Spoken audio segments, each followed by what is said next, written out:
안녕하세요. 예. 자, 5월 저희 첫 수업이죠? 예.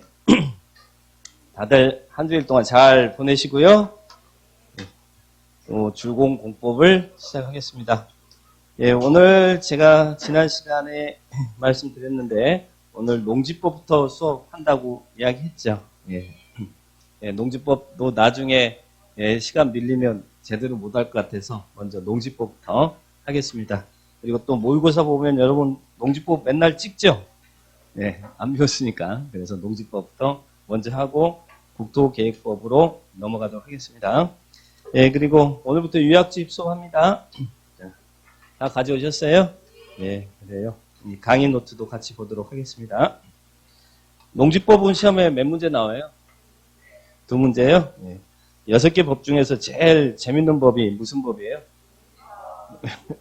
왜 농지법이 재밌어요? 네. 그죠? 다들 농부의 아들이고 딸이죠? 안 그래요? 다 여러분은 CT입니까? 네. 저는 컨츄리인데. 네. 농지법 2문제 나옵니다. 2문제 중에 하나는 맞겠다라고 생각하시고 편하게 보시기 바랍니다. 자, 농지법 이제 용어입니다. 용어. 또 안 되죠?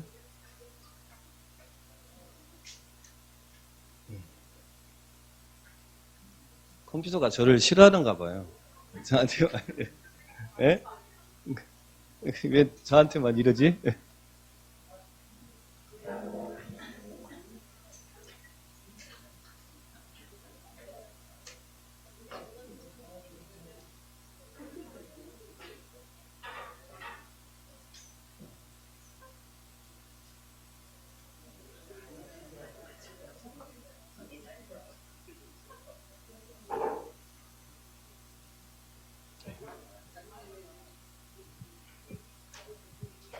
자, 페이지 245페이지입니다.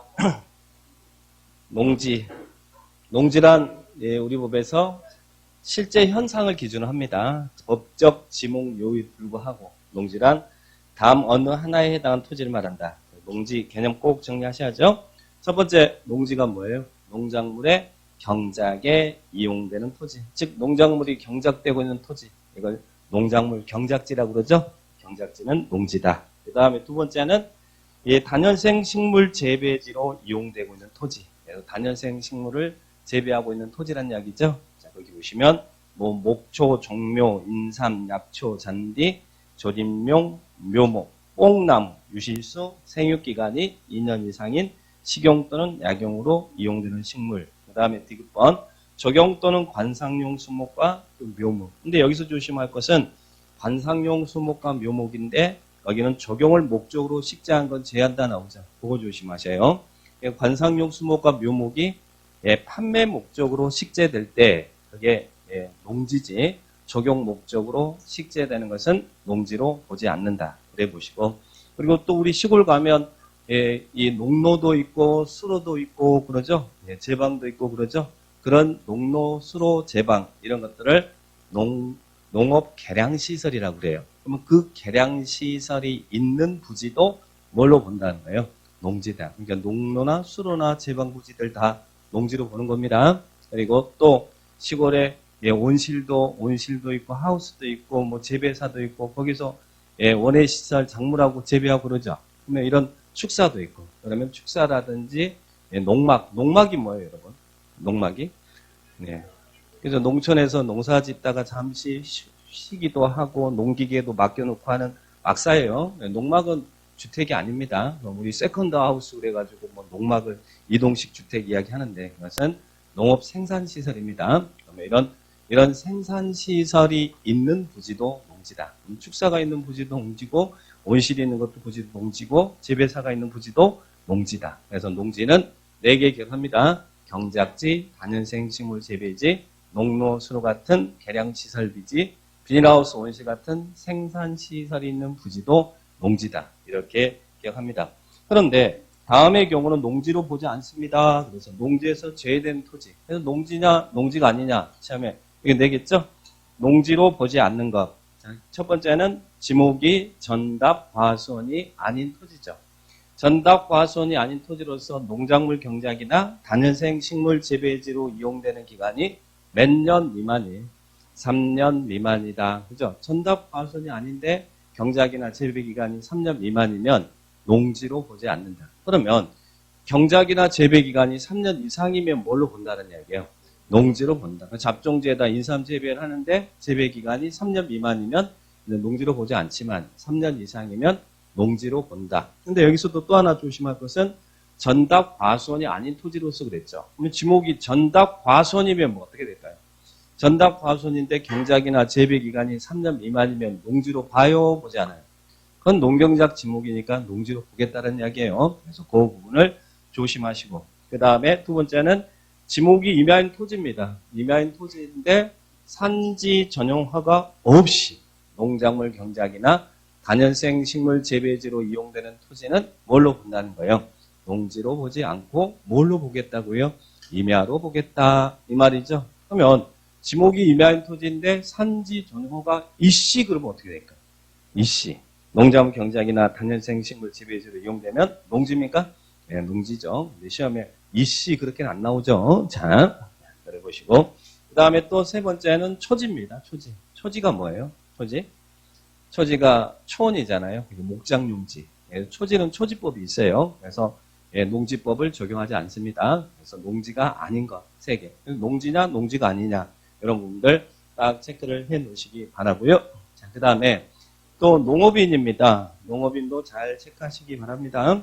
농지는 누가 소유해야 돼요? 농지는 농업인이나 농업법인이 소유해야 돼요. 다른 사람들 소유하면 안 되는 거예요. 그러면 우리 법에서는 농업인을 뭐라고 하느냐? 자, 농업인은 다음의 자를 농업인을 한다. 이렇게 나왔는데 먼저 첫 번째는 1000제곱미터 이상의 농지에서 농작물을 경작하거나 단연생 식물을 재배하거나 에 나왔죠. 여기는 엔드가 아니라 오합니다. 여기 끊어주시고 1000제곱미터 이상의 농지에서 농작물 경작, 단연생 식물을 재배하는 자 농업인입니다. 또는 1년 중 90일 이상 농업에 종사하는 자도 농업인입니다. 엔드가 아니라 오하라는 거예요. 예, 그 부분 보시고 맨 땅에서 경작 재배하면 농업인인데 1000제곱 이상에서 근데 우리 온실이나 비닐하우스 같은 데서 뭐 예, 식물 재배하고 그러잖아요. 그때는 농업인은 어떤 사람이 농업이에요? 농지에 330제곱미터 이상의 온실이나 비닐하우스를 설치해서 농작물을 경작하거나 단연생 식물을 재배하는 자도 농업인이다. 이렇게 기억합니다. 맨 땅에서는 1000, 그리고 온실 같은 거 이용할 때는 330, 이게 기준이다. 이렇게 기억하시면 되겠고. 그 다음에 가축을 기르는 사람도 농업인입니까? 네, 축산업에 종사하는 자도 농업인이에요. 자, 그러면 대가축 몇 두? 2두. 대가축이 뭐예요? 그래서 큰 몸무게 많이 나가는 거, 소라든지 말이라든지 이런 걸 대가축이라고 그러죠. 대가축 2두. 그리고 중가축 10두. 중가축이 뭐예요? 돼지. 그죠? 돼지. 그럼 돼요. 돼지 10두. 그리고 소가축 100두. 소가축 그랬더니 이게 손주 알아요. 네, 작은 가축이라는 이야기죠. 작은 가축. 그러니까 뭐 이런 토끼라든지 이런 것들 네, 소가축 100두. 그리고 가금 1천수. 가금이 뭐예요? 네, 닭이나 오리 이런 것들이 가금입니다. 가금 1천수. 또는 꿀벌 10분 이상을 사육하거나 예 나왔어요. 이거 시험에 낼까요? 대가축 2두, 중가축 10두, 소가축 100두, 가금 1천수, 꿀벌 10군 이상을 사육하거나 이거 나올 거예요? 안 나올 거예요? 예, 나오대요. 자, 예, 나옵니다. 뭘 이런 걸 내는지 모르겠지만 자, 그 다음 나오니까 보시고 또는 엔드가 아니라 오합니다. 또는 1년 중 매달 이상 축산업에 종사하는 자요. 120. 아까 농업에 종사하는 자는 90일. 축산업은 120일 이상 축산업에 종사하는 자 농업인이다. 그 다음에 농업 경영을 통한 농산물의 연간 판매액입니다. 월간도 아니고 연간 판매액이 얼마 이상인 자는 농업인입니까? 120만 원 이상인 자는 농업인이다. 그죠? 농업인이 되는 게 쉬워요? 쉽지 않아요? 농지 사서 그래요. 연간 1년 120만 원 이상 판매를 하면 농업인이라는 이야기예요. 그러니까 농지를 취득하는데 그렇게 큰 걱정 안 해도 돼요. 농사 지으면 이건 농업인이면 예, 농지 취득이 가능하니까 농업인 개념 정리를 잘 하시고 그 다음에 농업법인입니다. 자, 우리 농업법인은 농지는 농업이나 농업법인이 소유하는 거예요. 자, 그럼 농업법인은 어떤 사람을 농업법인이라고 하느냐? 우리 배나 사과 박스 같은 데 보면 용농조합법인 나오죠? 용농조합법인하고 그리고 농업회사법인을 퉁쳐서 농업법인이라고 해요. 근데 농업회사는 예전에는 농업회사 법인을 설립하는 게 조금 까다로웠어요. 뭐 회사 형태는 주식회사가 되면 안 되고 또 농업인의 출자금이 50을 넘어야 되고 여러 가지 조건이 까다로웠는데 지금은 그런 조건 다 없애버리고 딱 하나만 갖고 있으면 돼요. 하나만.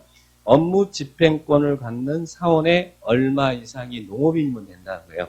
3분의 1. 요거 하나만 기억합니다. 업무 집행권을 갖는 사원의 3분의 1 이상이면 농업회사 법인을 설립할 수 있더라. 그러면 그 설립된 농업회사 법인과 영농조합법인을 농업법인이다. 이렇게 정의를 딱 하시면 됩니다. 자, 그 다음에 밑에 4번에 농지 전용이에요. 자, 농지 전용이 뭘까요? 농지 전용이란 방금 전에 아까 우리 이거 농지라고 그랬잖아요. 이 농지를 농지 외유 용도로 이용하면 그게 뭐가 됩니까? 농지 전용이다. 근데 농지를 농지 외유 용도로 이용하는데 다시 농지로 복구해요? 복구하지 않아요? 복구하지 않는 게 전용입니다. 그러니까 농지요 빠이빠이 하는 게 농지 전용이란 이야기예요.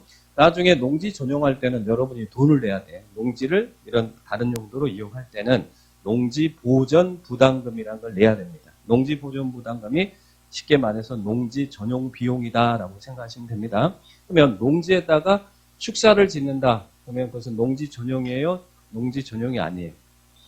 아까 축사라든지 이런 것들 농업 생산시설이 있다고 그랬잖아요. 생산시설이 있는 부지는 농지라고 그랬잖아요.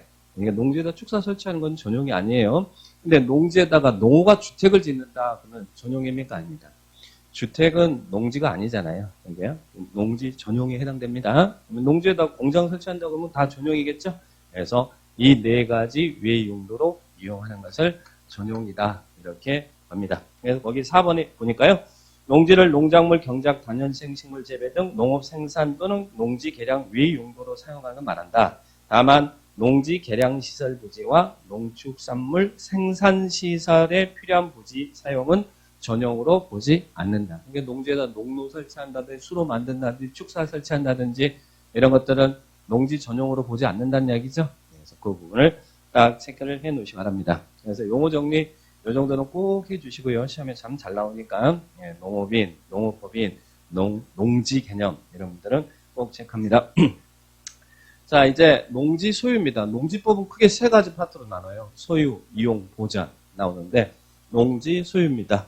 농지 소유 보겠습니다. 농지는 누가 소유해요? 농지는 농업이 아까 우리 용어 정리할 때 농업인, 농업법인 배웠죠? 농지는 농업인이나 농업법인이 소유하대요. 이것을 농업 경영에 이용할 자가 아니면 농지 소유하지 못한다. 이것을 뭐라고 하냐면 경자유전의 원칙이다 그래요. 헌법에 있는 경자유전의 원칙. 그럼 경자유전의 원칙이란 밭을 갈 사람만 밭을 소유해라. 즉 농업 경영에 경할 자만 농지를 소유하라는 겁니다. 이게 농지 소유 원칙이다. 그런데 농업인이나 농업법인이 아니어도 농지를 소유할 수 있는 자가 있나요? 그래서 농지 소유 특례라고 해요. 농지 소유 특례. 농업인이 아니어도 다음의 경우는 농지를 소유할 수 있다. 그럼 어떤 사람은 농업인이 아니어도 소유할 수 있습니까? 그래서 거기 농지 소유 원칙에 예외가 있죠. 자, 첫 번째, 누구는 농사 안 지어도 농지를 소유할 수 있어요. 가장 대표적인 게 국가와 지방자치단체. 국가지자체는 농업인 아니잖아요. 하지만 농지 소유할 수 있어요. 그 다음 두 번째는 학교죠. 학교. 농고나 학교라든지 이런 생산자, 농업 생산자 단체, 농업기술센터라든지 이들이 무슨 목적으로요? 연구나 실습지 목적으로 농지를 소유할 수 있더라. 연구, 실습지 목적으로 소유할 수 있더라. 해보시고. 그 다음 세 번째는 주말 체험 영농입니다. 우리 주말 체험 영농을 해서 농지 취득하잖아요. 그죠? 농업인 아니잖아요. 주말 체험 영농을 하는 사람, 여러분 농업인 아니지만 농지를 소유할 수 있어요. 근데 조심할 것은 주말 체험 영농을 위해서 농지를 취득할 때는 어느 농지만 취득할 수 있어요? 농업진흥지역 외의 농지를 취득할 수 있습니다. 예전에는 농업진흥지역 내 농지도 취득이 가능했는데 작년에 법이 개정돼서 이제 농업진흥지역 외의 농지를 소유할 수 있더라. 이렇게 기억을 해 놓으시기 바라고요. 그 다음에 도시에 있는 아들이 상속에 의해서 농지 취득할 수 있어요. 농사 안 지어도 상속에 의해서 농지를 취득할 수 있더라. 여기 보시고 그 다음에 8년 이상 농사 지었습니다. 농사 짓다가 이농합니다. 그러면 이농하면 농사 짓다가 이농하면 농업인은 아니잖아요. 그렇지만 농업인이 아니어도 농지를 소유할 수 있더라. 8년이죠. 8년 이상 농사 짓다 이농하는 경우 소유할 수 있다. 그 다음에 담보농지입니다. 담보농지는 취득할 수 있어요. 그런데 담보농지는 개인은 안 되고 금융기관 등이 담보농지를 취득할 수 있습니다. 금융기관 농사 안 지어도 담보농지는 취득할 수 있더라. 그 다음에 7번입니다. 자, 여러분이 제가 돈이 있으면 어느 지역에 땅 사라고 그랬어요? 어느 지역에? 용도지역 어느 지역? 계획관리지역에 땅 사라고 그랬죠? 무슨 땅 사라고 그랬어요? 농지 사라고 그랬어요? 임야 사라고 그랬어요? 농지 사라고 그랬죠? 임야는 개발하기가 힘들다고 했잖아요. 예. 임야는 힘드니까 농지 사요. 자, 근데 농지 사가지고 뭐 하려고요? 농지 사가지고 농사 지려고요? 농사 지려면 농림지역에 땅을 사야죠.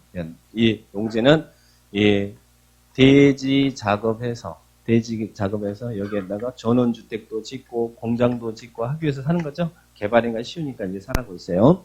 그러면 농지를 사가지고 이제 공장 질 거라는 이야기. 그러면 이때는 농지를 농지 외의 용도로 이용하는 것이죠. 이럴 때는 농지 전용한다 그러잖아요. 그러면 농지 전용할 때는 허가를 받아요. 그러면 여러분이 농지 이런 목적을 전용하겠습니다라고 허가 받아서 농지를 취득하잖아요.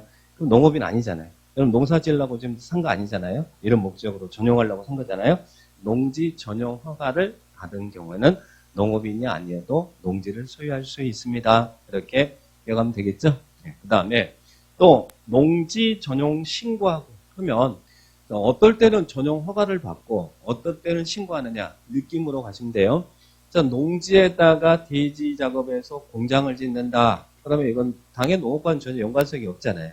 이럴 때는 전용 허가다라고 생각하시고 근데 농지를 대지 작업해서 농어가 주택 짓는다. 그러면 농어가 주택 같은 경우는 전용은 맞지만 농업인의 생활과 관련돼 있잖아요. 이럴 때는 신고한다라고 생각하시면 됩니다. 그래서 농지 전용 허가를 받거나 농지 전용 신고하고 농지를 취득할 때는 농지를 소유할 수 있더라. 이렇게 기억하시면 되겠고 그 다음에 농지 전용 협의입니다. 자, 전용하는데 전용의 방법은 허가도 있고 신고도 있고 협의도 있어요.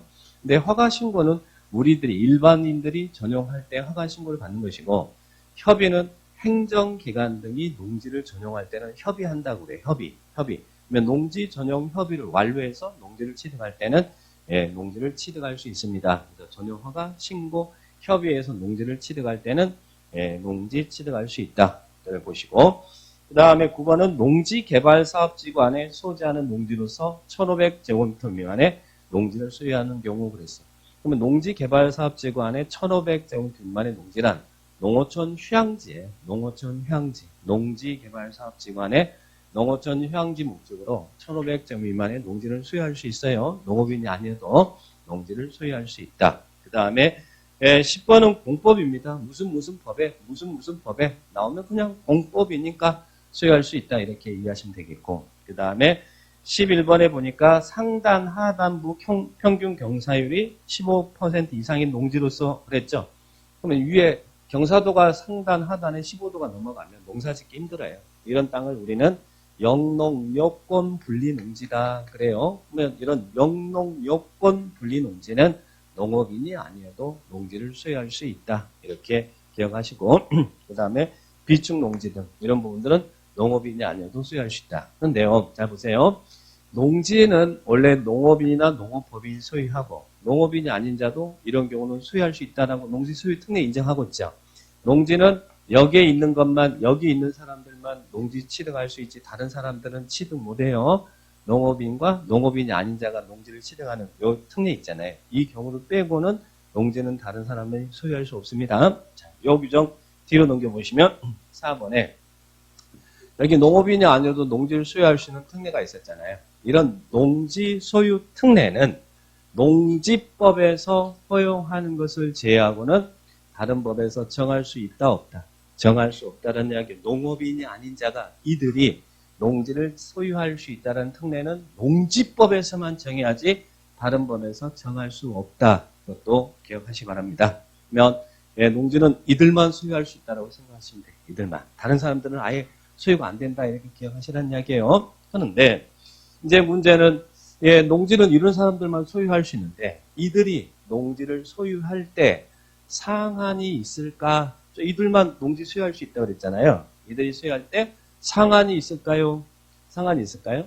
여러분이 농업인이고 농업법인이에요. 농사 짓고 있는 분이에요. 근데 옆에 있는 농지가 하나 났어요. 그럼 농지를 소유하는데 상한이 없을까? 농업인이나 농업법인은 농지를 소유할 때 상한이 있을까요? 없을까요?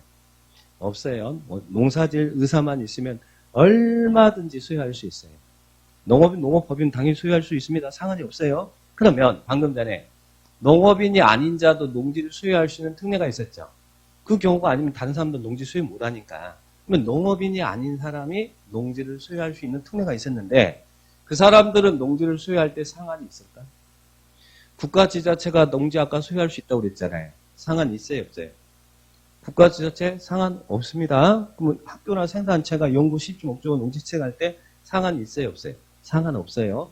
농업인이 아닌 자가 농지를 소유할 수 있다고 그랬잖아요, 방금 전에. 그 중에 농지 소유 상한이 있는 것은 3명이에요. 상속농지, 이농농지, 주말채농지. 그러니까 농업인이 아닌 자가 이들 소유할 수 있는데 이들도 상한은 없습니다. 다만 이 주말체험농지, 상속농지, 이농농지만 소유 상한이 있다는 이야기예요. 자, 그러면 상속입니다. 아까 도시에 있는 아들이 상속에 의해서 농지를 취득할 수 있다고 그랬죠? 그죠? 그럼 얼마까지 소유할 수 있어요? 상속농지는 1만 제곱미터 이내까지만 소유할 수 있다는 이야기예요. 상속농지는. 그런데 농업 경영을 하고 있는 농사짓는 아들한테 농지를 상속합니다. 그때는 상한이 있어요, 없어요? 아까 농업인은 상한이 없다고 그랬잖아요. 그러니까 농업 경영을 하는 상속은 상한이 없습니다. 경영을 하지 않는 상속은 1만 미만까지 가능하다. 그리고 또 보시고 아까 앞에서 8년 이상 농사 짓다가 이농하면 이농 당시 농지 소유할 수 있다고 그랬죠? 그죠? 근데 그 이농 농지도 얼마까지만 소유하냐면 1만 제곱미터 이내까지만 소유할 수 있더라. 8년 이상 농사 짓다 이농할 때 1만 제곱미터 이내까지만 소유할 수 있다. 그리고 주말체험용농, 아까 주말체험용농으로 해서 농업진흥지역 외에 농지 취득할 수 있다고 그랬죠? 그때는 얼마까지만 소유할 수 있을까요? 주말체험용농은 농업인입니까? 농업인이 아닙니까? 아니죠. 아까 농업인 어떤 사람은 농업인이었어요.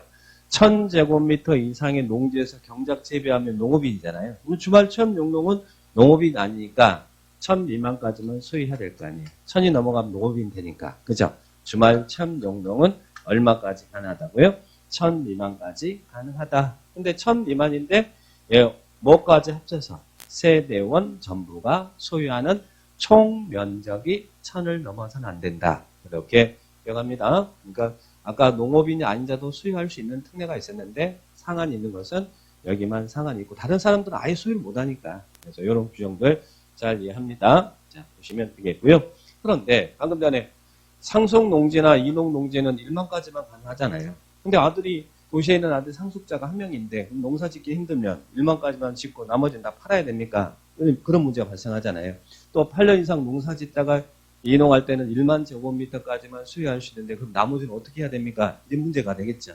그래서 1, 2 같은 경우는 또 농지 소유 상한의 특례를 두고 있어요. 1과 2는 1과 2가 한국농어촌공사에다가 농지 임대 사용대 하면 그 기간 동안에는 농지 소유 상한을 초과하더라도 뭐 할 수 있다고? 계속 소유할 수 있습니다. 그러니까 여러분이 농어촌공사에다 맡기면 계속 소유할 수 있다는 이야기예요. 그 내용이 밑에 4번 농지 소유 상한의 특례. 아까는 소유의 특례였고 이제는 소유 상한의 특례. 농지를 농어촌공사나 그 밖에 대행자하는 자에게 위탁하여 임대하거나 무상 사용하는 경우는 위에 있는 1, 2 규정에도 불구하고 농지 소유 상한을 초과하더라도 그 기간 동안에는 계속 소유할 수 있더라. 그래서 농지 소유 상한의 특례 이렇게 기억을 딱 하시면 되겠습니다. 자, 이 정도 보시고요. 자, 그 다음에 또 농지 취득 자격 증명이죠. 자, 농지증입니다. 근데 그와 관련해서 문제만 한번 확인해 볼까요? 예, 농지법상 농지 적용이 되는 농지 범위로 옳지 않는 것은 아까 우리 농지 개념 정리했죠. 1번 농작물 경작에 이용되는 토지의 농지 개량 시설인 양수시설, 수로, 제방의 부지 농지입니까? 이런 개량 시설이 있는 부지 농지라고 그랬잖아요. 농로라든지 수로라든지 제방시설이라든지 이런 부지는 농지죠? 네, 농지 맞습니다. 그 다음에 2번 농작물 경작에 이용되는 토지에 설치한 온실 및 비닐하우스와 그 부속설의 부지 농지입니까? 아닙니까? 온실이나 비닐하우스가 있는 축사가 있는 이런 농지 생산시설 부지도 농지라고 그랬잖아요. 이런 개량시설이 있는 부지도 농지, 생산시설이 있는 부지도 농지. 그 다음에 3번 농작물 경작에 이용되고 있는 토지에 설치한 농막과 그 초지법에 의해서 조성된 초지 농지입니까? 아닙니까? 농막이 있는 부지는 농지 맞아요. 그런데 초지는 초지법이 있지 농지법 없다고 그랬잖아요. 그러니까 초지는 농지 아니라고 그랬죠? 그래서 이는 농지가 아니에요. 자, 그 다음에 4번입니다. 판매할 목적으로 조경 또는 관상 수목과 그 묘목을 재배하고 있는 지목이 답인 토지. 농지입니까?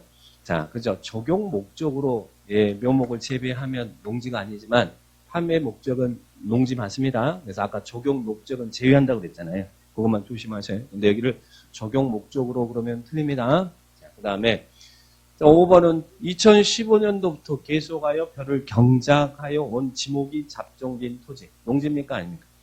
지목이 전답 과수원이 아닌 토지로서 경작 재배 기간이 3년 미만이면 농지로 보지 않았잖아요. 근데 3년 이상이면 농지죠? 2015년 또 2020년까지면 지금 7년이니까 당연히 농지다. 이렇게 농지의 개념을 정의합니다. 그럼 답은 몇 번이 답이에요? 3번 이렇게 보시고 그 다음에 농지 취득 자격 증명 보겠습니다. 여러분 뭐 관심 많죠? 일명 줄여서 뭐라 그래요? 농취증 그죠? 아까 농지는 누가 소유한다고 그랬어요?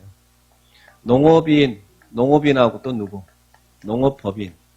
농업법인이 아니어도 농지를 소유할 수 있는 특례가 있었습니까? 비농업인도 농지를 소유할 수 있었나요? 소유 특례가 있었죠. 그러면 여기 있는 사람 빼고는 나머지는 소유 못한다고 그랬어요. 자, 여기하고 여기만 소유할지 다른 데는 농지 소유할 수 없어 다른 사람은. 그러니까 우리는 이 소유할 수 있는 사람에서만 이야기를 하는 거예요. 자, 그러면 여러분이 농업인인데 옆에 있는 농지가 나왔어요. 농지를 취득할 수 있다고 그랬죠? 이때 농지 취득할 때 농취증 발급받아요? 안 받아요?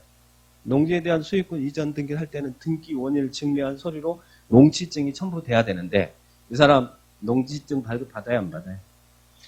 농취증 발급받아요? 어떻게? 농업경영계획서 써서 내가 이렇게 농사 질 겁니다 라고 경영계획서 작성해서 이게 원칙이에요. 경영계획서 작성해서 농취증을 발급받아야 농지에 대한 소유권 이전이 가능하다는 이야기예요. 자, 이겁니다. 근데 문제는 아까 농업인이 아닌 사람이 있었잖아요. 이 사람들도 농지 소유할 수 있다라고 특례가 있었잖아요. 근데 이 사람이 농지를 취득할 때 농취증을 발급받을 거냐 안 받을 거냐 이제 우리는 그게 관심이 있는 거예요. 농업인이 아닌 사람도 농지 취득할 수 있었는데 그 사람들이 농지 취득할 때 농취증 발급받아야 안 받아요.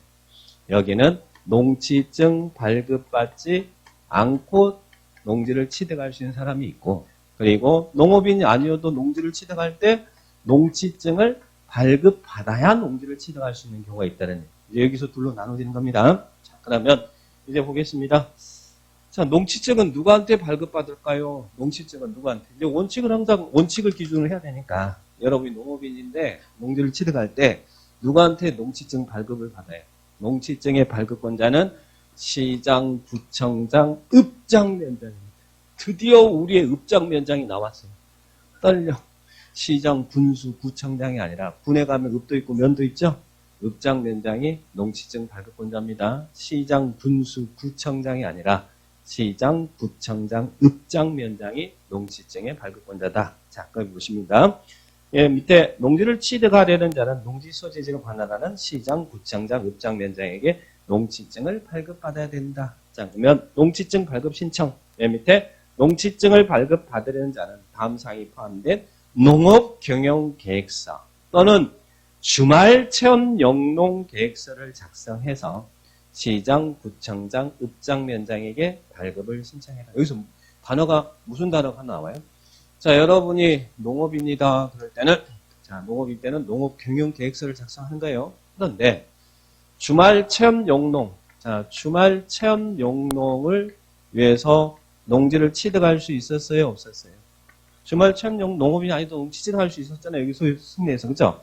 그러면 이 사람이 주말 체험 용농을 위해서 농지를 취득할 때 농지증 발급 받을까 안 받을까? 이 사람도 발급 받아요. 근데 이제는 뭐 또 해야 되냐면 주말 체험 이렇게 주말 체험 용농 하겠습니다라고 주말 체험 용농 계획서를 작성한다는 거예요. 작년까지만 해도 계획서 작성 안 했거든요.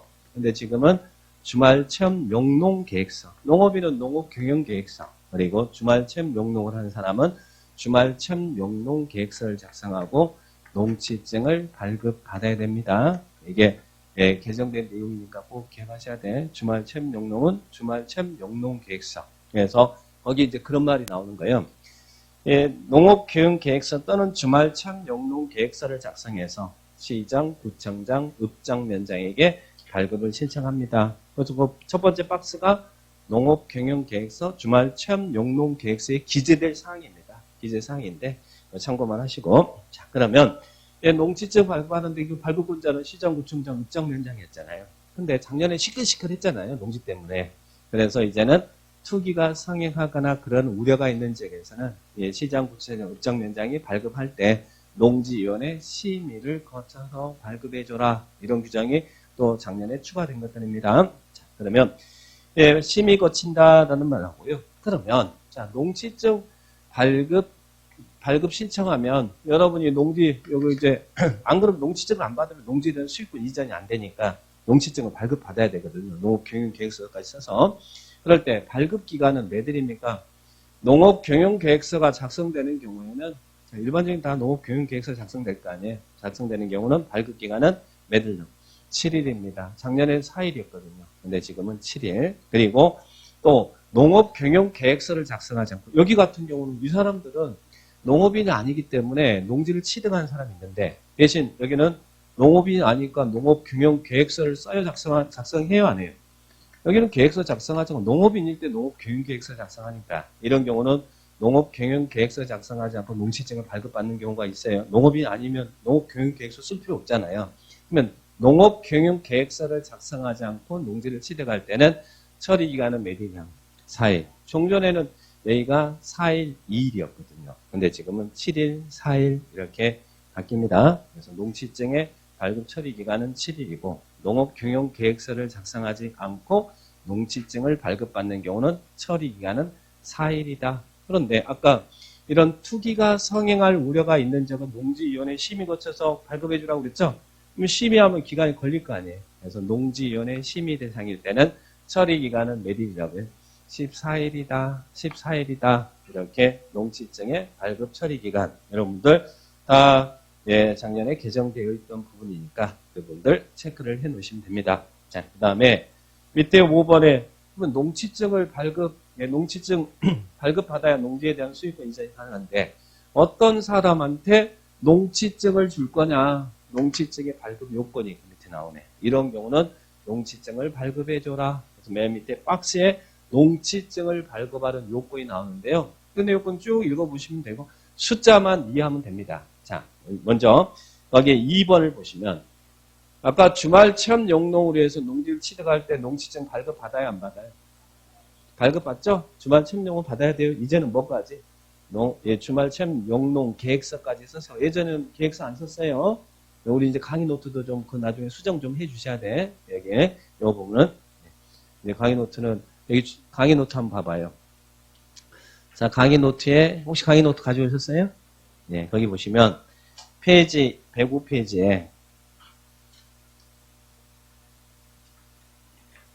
105페이지 보시면 농지증 발급해가지고 거기 보시면 두 번째 158페이지에 학교 생산자 단체 등 연구 수십지 그리고 주말 체험 영농자 1000미만 나왔죠. 근데 종전에는 농업경영계획서 작성 않고 농지증을 발급받았거든요. 근데 그 부분을 이제 이렇게 수정하셔야 돼요. 여기 있는 요거 주말 체험 그 부분을 지우시고 주말 체험 영농자는 유학지부는 그대로 있습니다. 주말 체험 영농자는 주말 체험 영농 계획서를 작성해서 농지증을 발급받아야 된다. 요 지문 주말 체험 영농자는 주말 체험 영농 계획서 작성해서 농지증 발급받아야 된다. 이렇게만 수정합니다. 강의 노트 나중에 그거 수정해 주시고요. 자, 다시 249페이지에 자, 거기 이 박스 농지증의 취득 요건인데 거기 박스에 2번에 보니까 주말 체험 영농은 아까 얼마까지만 소유할 수 있어요? 1000 미만까지만 소유하잖아요. 그러니까 1000 미만으로 소유할 때 농지증 주겠다는 이야기예요. 그죠? 그 자격에 해당할 때만 줘야 될 거 아니에요. 그래서 주말 체험 영농을 위해서 농지를 취득할 때는 농지 취득 면적이 1000 미만일 때 농지증 주겠다는 이야기고, 그리고 또 맨 밑에 가보세요. 맨 밑에. 자, 아까 농지에 온실이나 비닐하우스 설치해서 농작물 경작 단연생 식물 재배할 때는 얼마 이상의 농지에서 온실이나 비닐하우스 설치해서 경작 재배하면 농업인이라고 했어요. 거기는 1000이 아니라 330이었죠. 그러니까 여기 같은 경우는 온실이나 비닐하우스 설치해서 농작물 경작하겠습니다라고 농지를 취득할 때는 농지 취득 면적이 330 이상이면 농지증 발급해 주겠다는 이야기예요. 그러니까 농업인에 해당한다고 인정되면 주겠다는 이야기고, 주말 체험 영농자에 해당하면 주겠다는 이야기입니다. 그런 기준을 기억하시라는 이야기. 그 다음에 뒤로 넘겨보시면 곤충 사육. 자, 곤충 사육사를 설치하는 농지입니다. 이때는 얼마 이상의 농지를 취득할 때 농지증 주겠다고요. 165제곱미터 이상의 농지를 취득할 때 농지증을 발급해 주겠다는 이야기고, 그러면 이런 온실이나 비닐하우스 같은 경우는 330제곱미터 이상의 농지를 취득해 주겠다는 이야기고, 곤충 사육사 농지는 165제곱미터 이상일 때, 그리고 일반적인 경우는 얼마 이상에서 농지에서 경작 재배한 농업인이었어요. 1000. 그러니까 밑에 이제 기타는 1000제곱미터 이상의 농지를 취득하려고 하는 사람에게 농지증을 주겠다. 그죠? 그러니까 농업인한테 농지증 주겠다는 이야기잖아요. 그래서 농지증의 취득 요건, 그런 숫자만 정리를 딱 하시기 바라고. 자, 그러면 이제 여기서 제일 중요한 것은 요겁니다. 시험에 너무너무 잘 나오는 거. 농지증을 여기 농지증을 발급받아야 되느냐, 발급받고 않고도 농지를 취득할 수 있느냐. 여기가 시험에 참 잘 나오니까 기억합니다. 거기에 있는 6번 농지증 발급 대상의 제외. 다음 어느 하나에 해당하면 농지증을 발급받지 않아도 농지에 대한 소유권 이전이 가능합니다. 라는 이야기잖아요. 농지증을 발급받지 않고도 농지를 취득할 수 있다. 첫 번째, 아까 국가 지자체 농지 소유할 수 있었어요, 없었어요? 여기는 소유할 수 있었죠? 국가 지자체는 농지를 취득할 때 농지증 발급받아야 안 받아요? 농지증 없이 농지 취득할 수 있죠. 근데 아까 학교라든지 생산자 단체가 연구 실습지 목적으로 농지 취득할 수 있었죠. 자, 그때 농지증을 발급받아야 됩니까? 발급받지 않고도 농지를 취득할 수 있을까요? 예, 학교나 생산단체는 발급받아야 돼요. 그래야 농지 취득이 가능해요. 밑에 주의, 정말 주의합니다. 그러니까 위에 있는 농지증 발급받지 않는 것과 밑에 있는 주의는 농지증을 발급받아야 농지를 취득할 수 있는 경우를 비교하라는 이야기예요. 국가 지자체는 안 받지만 학교나 생산단체는 농지를 취득할 때 농지증을 발급받아야 됩니다. 다만 뭐요? 농업인이 아니니까 무엇은 안 해도 돼요. 농업경영계획서 작성하지 않는다는 이야기잖아요. 농업경영계획서 작성. 농업인일 때 농업경영계획서 작성하는 거잖아요. 그죠? 자, 그렇게 봅니다. 그 다음에 두 번째 위로 올라가 보면 상속. 도시에 있는 아들이 아까 상속에서 농지 취득할 수 있었죠? 농지증 발급받아야 안 받아요? 발급 안 받아도 된다. 그리고 금융기관이 담보농지 취득할 수 있었죠? 그때도 농지증 안 받아도 됩니다. 그 다음에 이제 농지 전용입니다. 아까 농지 전용에는 몇 가지가 있다고 했어요. 농지업 빠이빠이 하는 농지 전용에는 여러분이 농지 전용 허가 받아서 농지를 취득할 수도 있고, 농지 전용 신고해서 취득할 수도 있고, 협의해서 농지를 취득할 수 있었잖아요. 이 사람들 농업인이 아니어도 취득할 수 있었잖아요. 근데 농지 전용의 주체가 우리면, 일반 사회이면 전용 허가 신고고, 농지 전용의 주체가 행정기관이면 협의라 그래요. 자, 그러면 여러분이 아까 계획관리자에게 농지 사가지고 대지 작업하기 위해서 농지를 취득합니다. 공장지구에서 전용 허가 받았어요. 이럴 때 이럴 때 농지증을 발급받을까 안 받을까? 농지증을 발급받아야 농지에 대한 수익권 이전이 가능해요. 이 사람들 약간 냄새 나는 사람일 수도 있잖아요. 이게 확인하고 싶대. 농지증을 발급받습니다. 대신 농업인이 아니니까 농업 경영 계획서는 안 써도 돼요. 근데 행정기관이 농지를 전용하는 사람, 너는 믿을 만한 사람이야. 너는 농지증 발급받지 않아도 농지 취득해도 돼. 그러니까 농지증을 발급받지 않고 농지를 취득할 수 있는 사람은 누구라고?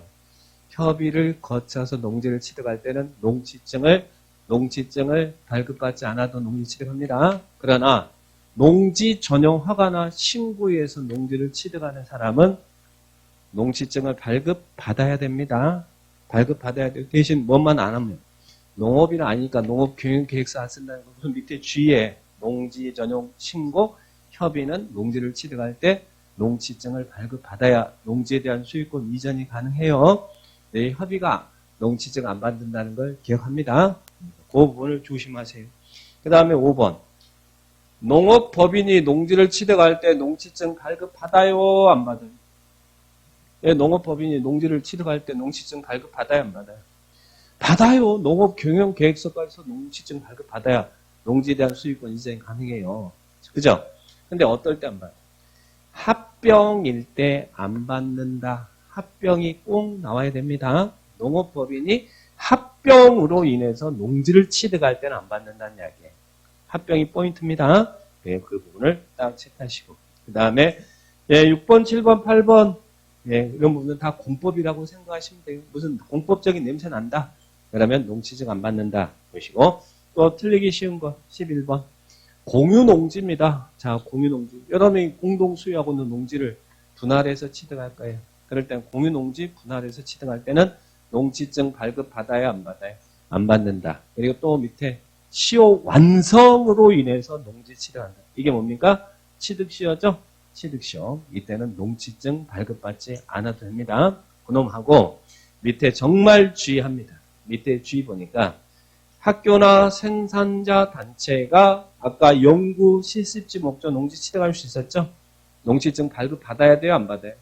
발급받아야 농지에 대한 수익권 이전 가능합니다. 그리고 또 농지 전용 허가, 농지 전용 신고한 자 농지증 발급받아야 돼요. 협의는 안 받지만 허가 신고는 농지증을 발급받아야 농지에 대한 수익권 이전 가능합니다. 그리고 농지개발사업지구 안에 1,500정 미만의 농지, 아까 농업인이 아니어도 농어촌 휴양지 이런 거 취득할 수 있었죠? 그때 농지증 발급받아야 안 받아요? 발급받습니다. 무엇은 아니에요. 농업인은 아니니까 농업교육계획서 작성 안 한다는 얘기죠. 그죠? 자, 여기 보시고. 그 다음에 상단, 하단에 15% 이상의 농지를 아까 무슨 농지라고 그랬어요? 경사도가 15도 넘어간다 그러면 영농, 여권, 분리농지라고 그랬죠? 그런 농지에 농업인이 아니면 취득할 수 있잖아요. 농지증 발급받아야 합니다. 발급받습니다. 자, 그러니까 그런 농지는 농업경영계획서를 작성하지 않고 농지증을 발급받는다. 그 위에 있는 거하고 꼭 비교해서 정리해 주셔야 돼요. 요 놈하고 요 놈을 꼭 비교해서 정리를 해 놓으실 필요가 있습니다. 그리고 또 하나 또 주의할 것은 주말 체험 용농은 종전에는 뭐 계획서 같은 거 작성하지 않고 농지증 발급받았는데 이제는 주말 체험 용농 계획서를 작성해서 농지증을 발급받아야 된다. 그것도 구분하시고 밑에 니은번 주말 체험 용농자는 법 개정으로 주말 체험 용농 계획서를 작성해서 농지증 발급을 신청해야 된다. 그 규정까지 정리를 딱 합니다. 시험에 이 부분이 제일 잘 나오는 파트예요. 농지증에 발급받냐 안 받냐, 농업교육계획서 작성하느냐 안 하느냐 이런 부분들 잘 체크합니다. 자, 그 다음에 왜 농지증을 발급받으라고 그래요? 왜? 이걸 받아야 되는 이유가 뭐예요? 그래야 농지에 대한 수익권 이전이 가능하다는 이야기예요. 그래서 밑에 수익권에 관한 등기 신청 시 첨부 그랬죠? 등기 원인을 증명하는 서류가 된다는 이야기예요.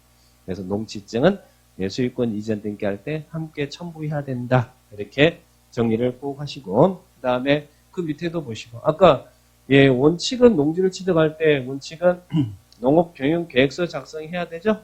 그래서 이제 농지증 발급받아야 되잖아요. 자, 그러면 이 시장구청장, 읍장면장은 그 농업 경영계획서라든지 그 외의 토지에 있는 서류는 몇 년간 보존해야 돼.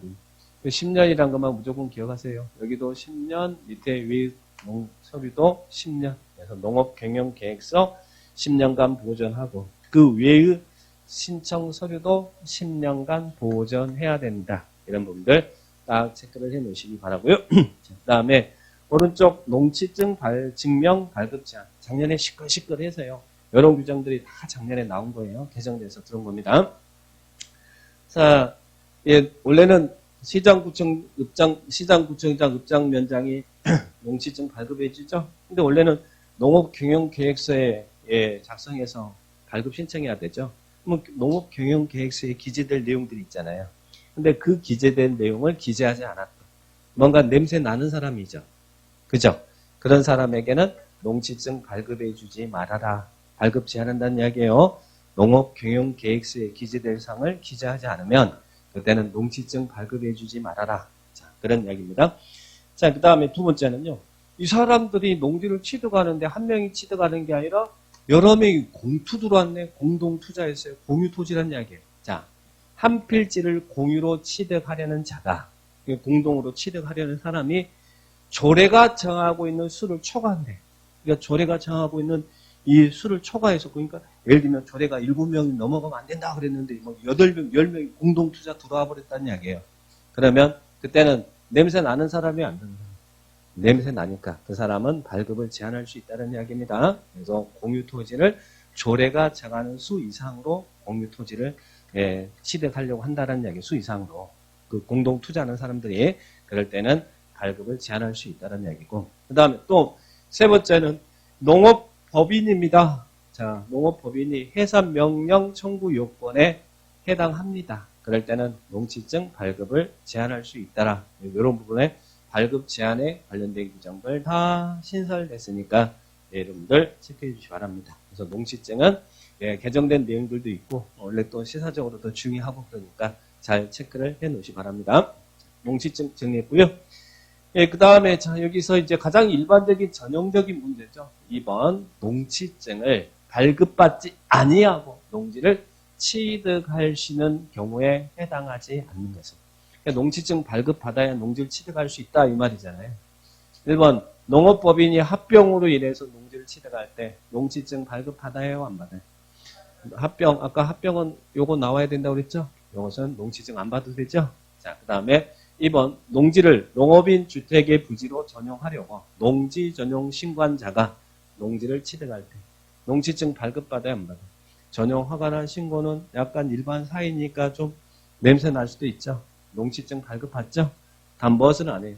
농업경영계획서 작성할 필요 없잖아요. 전용하니까. 그러니까 여기는 농취증 발급받아야 돼요. 자, 그 다음에 공유농지로 분할하는 농지를 취득하는데 분할은 공유농지 분할할 때는 농취증 필요하지 않죠. 도시에 있는 아들이 상속에서 받을 때도 안 받죠. 시효 완성으로 농지 취득할 때도 농취증 필요하지 않았죠. 그래서 이런 가장 전형적인 일반 유형의 문제입니다. 자, 여기는 답은 몇 번요? 답은 2번이다. 이렇게 기억하시고 그 다음에 또 이제 위탁 경영이 나옵니다. 자, 여러분 위탁 경영이 뭐예요? 농지 소유자가 일정한 보수를 지급하고 맡기는 게 위탁 경영이에요. 그럼 임대차는 뭐예요? 임차인이 반대로 사용료를 지불하는 게 임대차입니다. 그러면 위탁 경영은 농지 소유자가 일정한 보수를 맡기고 맡기고 하는 게 위탁 경영인데 원래 위탁 경영이 인정될까요, 안 될까요? 위탁 경영이 인정되면 소작자가 부활되니까 위탁 경영은 원칙은 인정되지 않아요. 그런데 농사 짓고 싶어도 농사 못 짓는 상황이 있을 거 아니에요. 그래서 우리 법에서는 이런 경우는 위탁 경영할 수 있다라고 경영사유가 나오는 거예요. 어떨 때는 보수 지급하고 맡길 수 있느냐? 위탁 경영할 수 있습니까? 법에서 위탁 경영할 수 있는 사유가 나오죠. 자, 첫 번째 어디 갔어요? 군대 갔대. 군대 갔습니다. 그러면 지금 한참 이제 모내기 시작하고 그래야 되는데 저 모내기 할 테니까 보내주세요. 그러면 오케이 보내줘. 그럴까요? 그건 아니잖아요. 그러니까 군대에 있거나 그럴 때는 위탁 경영할 수 있다는 이야기죠. 그래서 징집, 소집. 그리고 또 여기 있는 3개월 이상 국외 여행 중입니다. 여기 국외 여행 중이죠? 그럼 비행기 타고 나갔잖아요. 농사철 되더라도 나오기 힘들죠? 그럴 때는 위탁 경영할 수 있어요. 근데 여기를 처음에 예전에 1년간 국내 여행 중인 경우 그랬어요. 위탁경영해요? 1년간 국내 여행 중이면 위탁경영해요? 아니 때 되면 왔다 잠깐 모내기 좀 심고 나가 또 여행도 하고 그러면 되지. 무슨 얼마나 없다고 뭐 비행기 타고 왔다 갔다 하는 것도 아니고. 국내는 위탁경영 사유가 아니고 3개월 이상 국외 여행 중인 경우. 세상에 그것을 또 1년간 국내 여행 중인 경우 위탁경영할 수 있다 이렇게 해가지고 그걸 또 경영사유라고 해가지고 또 그 다음에 1년 더 공부하신 분이 있어요. 그런 또 불행한 역사가 있었습니다. 자, 국내 여행이 아니라 국외 여행 중일 때 3개월 이상. 자, 그 다음에 여기 또 농업법인이 청산 중입니다. 여기를 또 농업법인이 소송 중인 경우 그러면 안 돼요. 소송이어도 농사는 지을 수 있잖아요. 청산 중인 경우 위탁 경영할 수 있다. 그리고 또 치료가 필요하대요. 부상으로 몇 개월 이상 치료가 필요합니다. 3개월 이상 치료가 필요하다. 3개월 이상, 그죠? 다 숫자가 3개월 이상, 3개월 이상이잖아요. 이런 분들 체크하시고. 교도소에 있으면 저 지금 모내기 해야 되니까 보내주세요. 그러면 오케이 그럴까요? 그거 아니잖아요. 군대나 교도소나 뭐 갇혀 있는 건 똑같은 건데, 그죠? 자, 그러니까 또 어떤 경우 임신 중이대요. 임산 중이면 조심해야 되잖아요. 그리고 또 분만하더라도 산후조리 해야 되잖아요. 분만 후 몇 개월, 6개월 미만, 또 1년 그러면 안 되고 1년은 좀 산후조리 1년까지는 안 하죠. 좀 몰라서 그러면 물어보는 거예요. 그죠? 6개월이면 되죠? 네, 6개월 미만. 그래서 위탁경영 사유다. 이렇게 기억하세요. 그 다음에 자기 노동력이 시골에서 대부분 이거죠. 뭐. 노동력이 부족해서 일부를 위탁경영할 수 있다. 근데 여기서 자기 노동력이 부족하다는 케이스를 이렇게 나왔어요. 무조건 일 안 하고 놀고 있는 사람은 위탁경영하면 안 되고 농사를 짓고 있는데 부족하대. 그러면 그 노동력의 농작업의 3분의 2상을 자기나 세대원이 경작하고 있어요. 근데 이 사람이 농사 짓고 있는지는 어떻게 판단할 수 있습니까?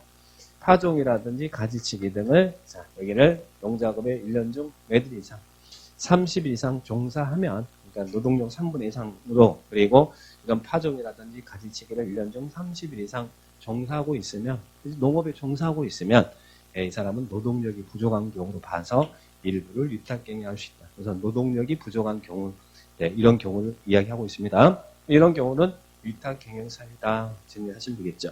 이런 거 나오면, 시험에 나오면 땡큐 해야 됩니까? 안 해야 됩니까? 땡큐 그래야지. 시험에 나오면. 그죠? 근데 시험에 잘 나왔어요? 안 나왔어요? 거기 잘 나왔네. 25에, 29에, 30에. 잘 나왔어. 이거 나오면 그냥 맞춰주셔야죠. 이것도 틀리고 저것도 틀리고. 그럼 뭐 맞을 거야? 예? 막 어려운 거 맞췄다고 좋아하고 그러지 마시고. 기본적인 것만 맞추면 충분히 합격합니다. 자, 위탁경영 보시고요. 예, 그 다음에 농지처분입니다. 농지처분. 아까 농지는 누구만 소유할 수 있다고 했어요? 농업인만 소유할 수 있다고, 농업법인만. 그죠? 아까 이 사람들만 소유할 수, 다른 사람들 소유 못 하잖아요. 자, 그러면 농지를 소유했으면 농사 지어야죠? 농업 경영을 하지 않는다든지. 그래서 우리 법에서는 이러이러한 사유가 발생하면 농지 처분해야 됩니다. 라고 처분 사유가 있어요.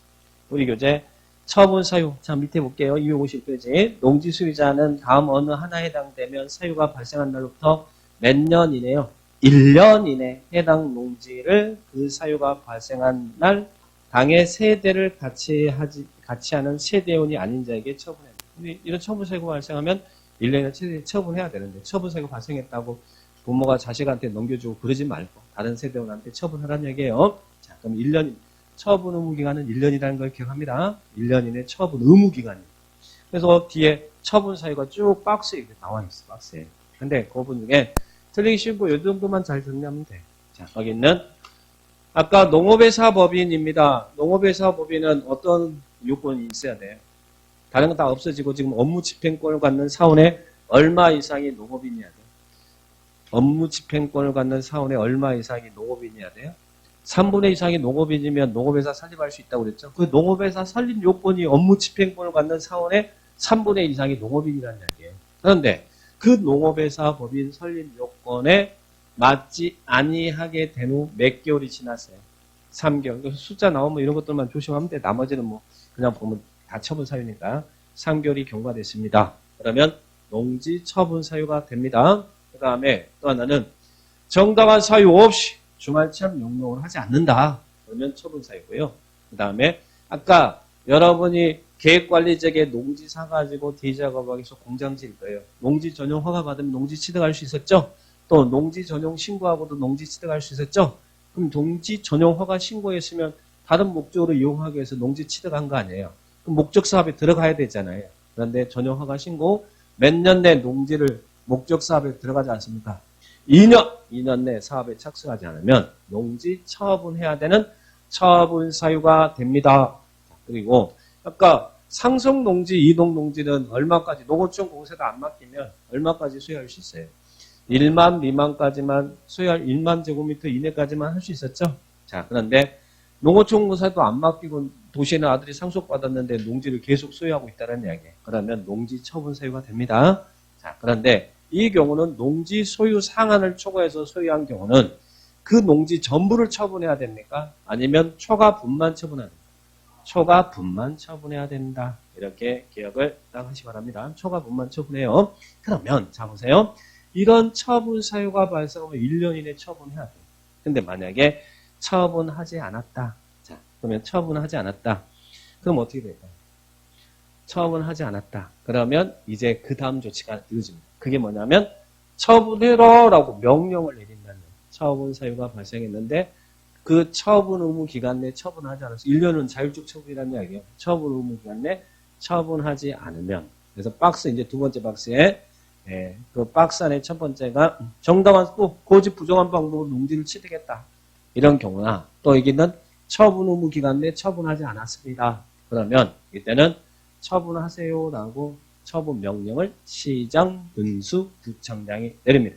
몇 개월 이내 처분하도록 6개월 이내 처분해라고 합니다. 이런 처분 의무 기간 내 처분하지 않았다거나 거짓 부정한 방법으로 농지를 취득한 경우는 시장 군수 구청장은 6개월 이내 처분하도록 처분 명령을 내려요. 자, 처분 명령 내렸습니다. 자, 그러면 밑으로 내려가면 4번. 이제 처분 명령을 여러분이 받았어요. 처분 명령을 받은 농지 소유자는요. 내 농지 사주세요. 처분 명령이 있었으니까. 이제 처분하라고 했으니까. 농지 사주세요라고 농어촌 공사에다가 처분 명령은 누가 내렸어요? 시장군수구청장이 내렸잖아요. 하지만 시장군수구청장한테 사주세요라고 하는 게 아니라 처분 명령을 받은 농지 소유자는 한국농어촌 공사에다가 내 농지 사주세요라고 매수 청구할 수 있다는 얘기예요. 농어촌 공사에다가 매수 청구합니다. 처분 명령 받았으니까 처분하라고 그럴 수 있고 빨리 처분하는데 농어촌 공사 시장군수구청장이 아니라 명령은 시장군수구청장이 내리고요. 농어촌 공사에다가 매수. 자, 그러면 매수 청구받은 농어촌 공사는 매수할 때 매수 가격을 뭘로 하겠다는 이야기예요? 당해 농지 공시가 기준 하겠다는 이야기예요. 그런데 또 공시가보다 실제 거래 금액이 작으면 실거래 금액으로 할 수도 있어요. 이 말은 매수 청구를 하란 말입니까? 하지 말란 말입니까? 하지 말란 말 같은데 아무래도.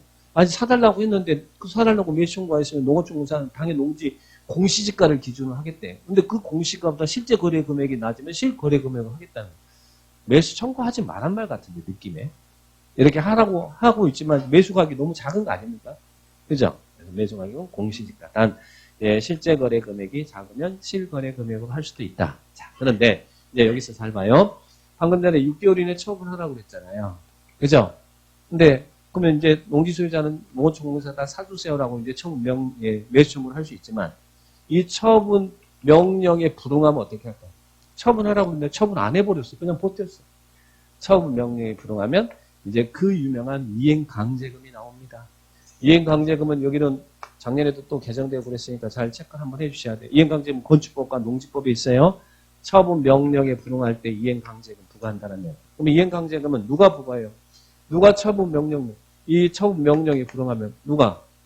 처분 명령을 내린 사람이 시장군수구청장이잖아요. 시장군수구청장이 이행강제 부과합니다. 부과할 수는 1년에 1회씩입니다. 1년에 1회씩. 농지 건축법은 어떻게 돼 있어요? 건축법은 1년에 2회 이내에서 반복 부과했죠. 근데 농지법은 매년 1회씩. 근데요, 요 부과 금액이 작년 기준보다 더 강화됐다는 이야기. 작년까지만 해도요, 이행강제 부과 금액은 매년 1년에 1회씩 당해 농지 가격이 20%는 냈거든요. 농지가 20% 냈어요. 그러면 5년 동안 처분하고 버티고 있었으면 농지 가격만큼 이행강제금이 나갔죠. 근데 그것도 작다 그래서 작년에 이걸 개정한 거예요. 어떻게?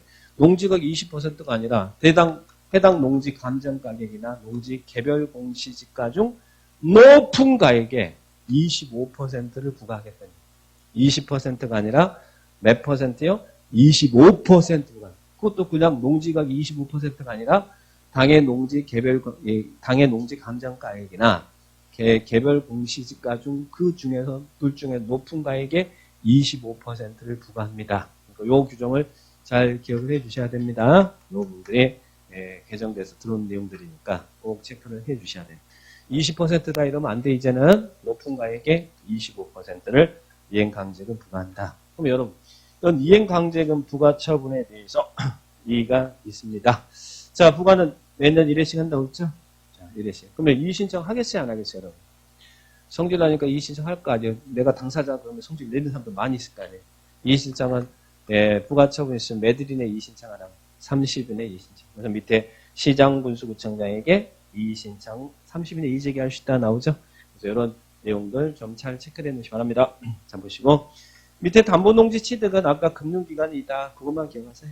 그리고 뒤에 밑에는 볼 필요 없습니다. 자, 여기 농지 소유. 이정 정리하시고. 뒤에 이제 농지 이용입니다. 좀 쉬었다 하죠.